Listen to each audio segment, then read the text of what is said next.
Whenever Apple brings out a brand new product, you can be guaranteed it will sell millions, but their origins are far more humble than that. The first Apple computers were actually built in Steve Jobs' parents' garage, and Steve Wozniak actually hand-built each one of them. Today at Christie's, one of these original computers is going on sale. You're looking at the first personal home computer. It doesn't look like much, but this is really where the home computing revolution started. It was the first pre-assembled motherboard that in principle works straight out of the box. It didn't have a screen, it didn't have a monitor, didn't have a keyboard, didn't even have a power supply. But what you're seeing is the first really user-friendly home personal computer. It was the first computer that used a keyboard and a monitor. Before this, you would have had to have bought a computer with a flashing panel of lights to tell you what was in memory. This was revolutionary. You could type on the keyboard and see what the output was on the screen. Nowadays, everybody uses a computer with a screen and a keyboard. About 200 were manufactured. No one really knows how many have survived. I would guess about a quarter of that, something like 50. The thing that makes this piece really unique is the fact that it's in the original shipping box. It's got the original invoice, a letter from Steve Jobs, all the original manuals, and it's in very near original condition. And a small announcement here. Steve Wozniak, co-founder of Apple, would be delighted to autograph Apple I for the successful bidder at the end of the sale. So Steve Wozniak, co-founder of Apple, would be delighted to autograph Apple I for the successful bidder at the end of the sale. And here we go now, lot 65, Apple I personal computer, the first Apple computer and the first ever personal computer with a ready-made motherboard. So lot 65 at £60,000, 60,000, 65,000, 70,000, 75,000, 80,000, 85,000, 90,000, 95,000, £100,000.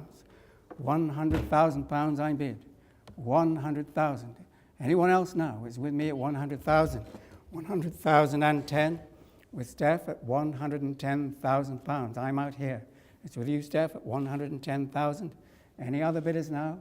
£110,000 I bid. Are we all done? Selling for £110,000. Thank you. Paddle 820. To see, an organization like this that you often read about, selling the finest, most expensive artwork, furniture, and manuscripts, that sort of thing, to see them actually now becoming a powerhouse in selling actual computer equipment. And today, my heart went out as I got to see things like the Turing documents, the Enigma machine, and then the Apple I sold. And it really was an important step. I looked back at that machine. I didn't really feel that way even when I designed it. But I take a look at it and say, oh my gosh, the whole formula was actually exposed and put out there for the world. So I'm very delighted for the gentleman. It was this gentleman's brother who purchased it today. And, the amazing thing was, there was a point in time when the computer formula, we were starting to get a sense that they were going to be affordable someday. People could afford their own computers.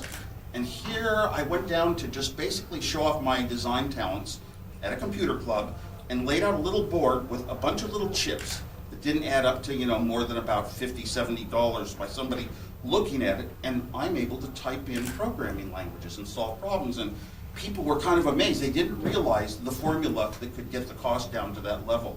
So the Apple I really is a trendsetter. There are very few of them that were ever made. It's a complete package, and I'm very glad for your brother to now have it. When things grow at an exponential rate driven by Moore's Law, you never really see that far ahead. You just sort of think things are going linearly, and I knew it was a great step at the time. I knew that it was possible, a part of this revolution, that people could have, every single person could have a computer in their home someday. We believed in that, but we didn't really know what it meant. We didn't think you'd ever have a song on a computer. Even though if you used your brain, you'd have to predict, yeah, my gosh, you're gonna have a movie on a little card someday in your hand. It was very hard to see at the start.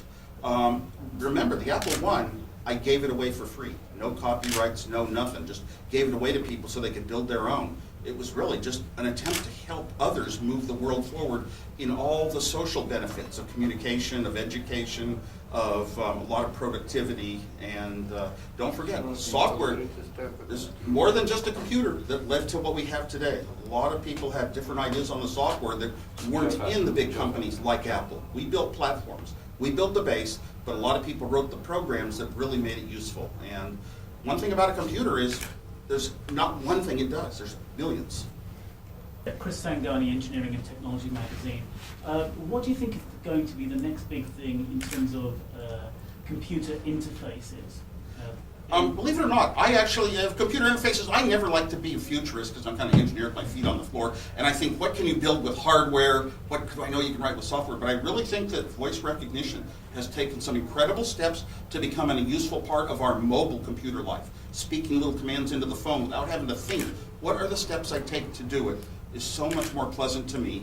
It's kind of like, you feel fun when you're moving your hand around, swiping, whether it's writing words or dragging objects on an iPad. And it's like your body just knows. It tells you when you're doing things that feel so good to you, eventually the rest of the world's going to feel the same way. And I think voice recognition, I just don't have to think that much to speak a sentence into the computer telling it I want to navigate somewhere, or I want to phone somebody, or what is the answer to a